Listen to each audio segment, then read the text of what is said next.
O que acontece? Ele escreve primeiro a vida de Jesus no Evangelho. Entendi. Depois, o livro de Atos, ele escreve a vida de Paulo.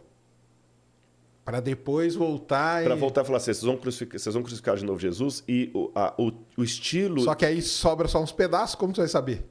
Não, mas isso ele escreveu inteiro, isso aí porque tem. ele tinha acesso a coisas que nós não... Eu estou 2000 anos dos eventos, o Lucas não, ele estava lá. Estava vivendo. Então ele escreve assim no início, depois de acurada investigação, olha as palavras que ele usa, depois de acurada investigação de todas as coisas, desde o princípio resolvi dar-te um relatório em ordem, ó excelentíssimo Teófilo, pronome de tratamento para quem trabalha com o júri.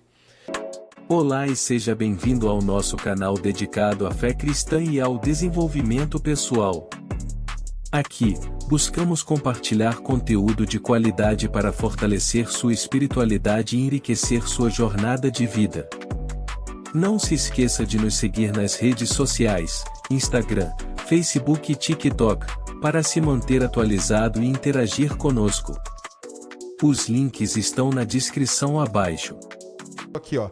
Sérgio, nos grupos universitários de estudos bíblicos é adotado o Evangelho segundo Lucas, pois ele era médico e por isso sua escrita é considerada a mais científica possível. Confere isso com o Rodrigo.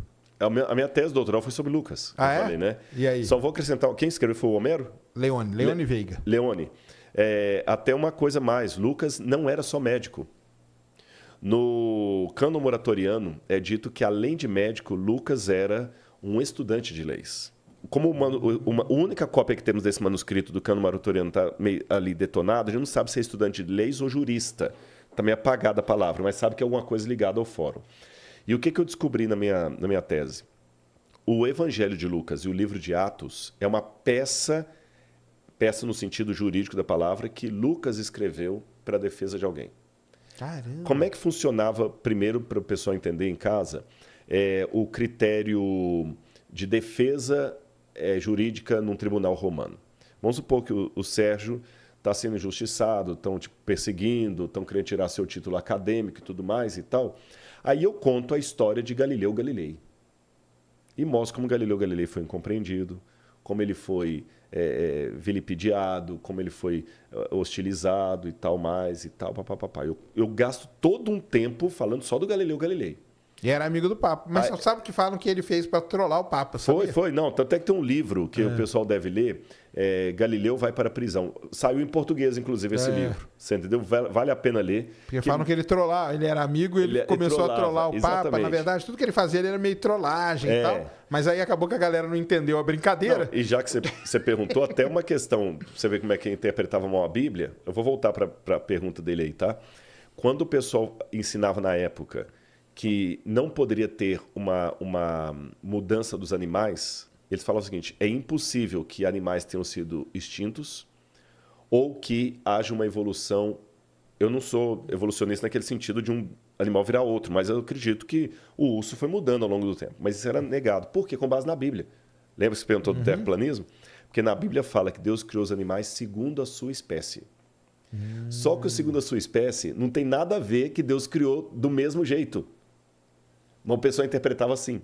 E a parte que o que Deus criou não podia ser destruído, não está na Bíblia, mas estava no consenso. Então você vê como é que a Bíblia foi usada de maneira errada. Voltando à questão lá do Galilei. Então eu vou contar a história do Galilei e como ele foi injustiçado.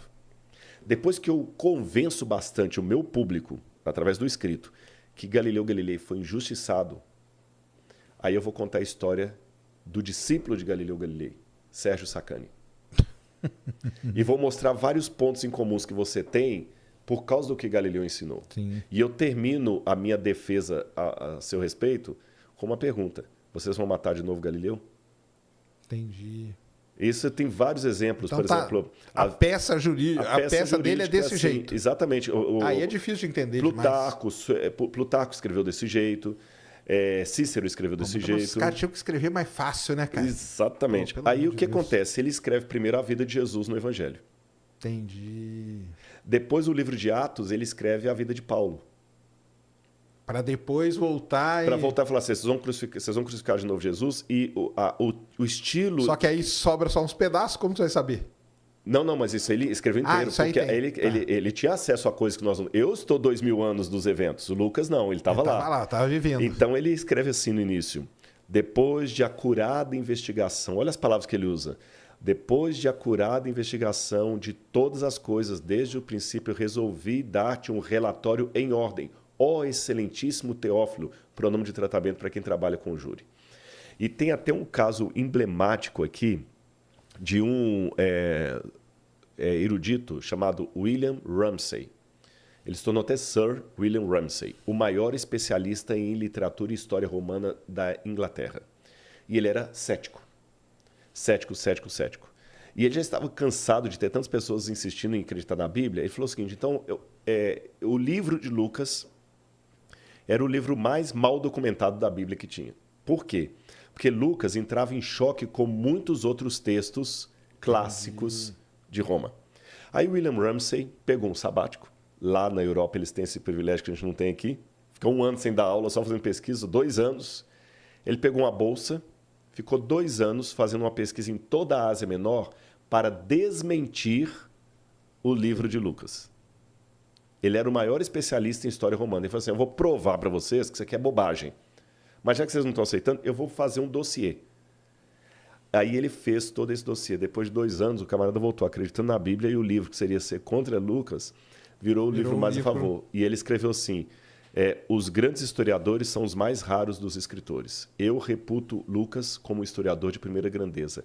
Todos os termos técnicos que Lucas usa, todos os lugares, todas as datas estavam corretas. E em muitas informações que eles tinham de outras fontes, verificou-se pela arqueologia que era Lucas que estava certo. Lucas hoje corrigiu até historiadores clássicos. Caramba.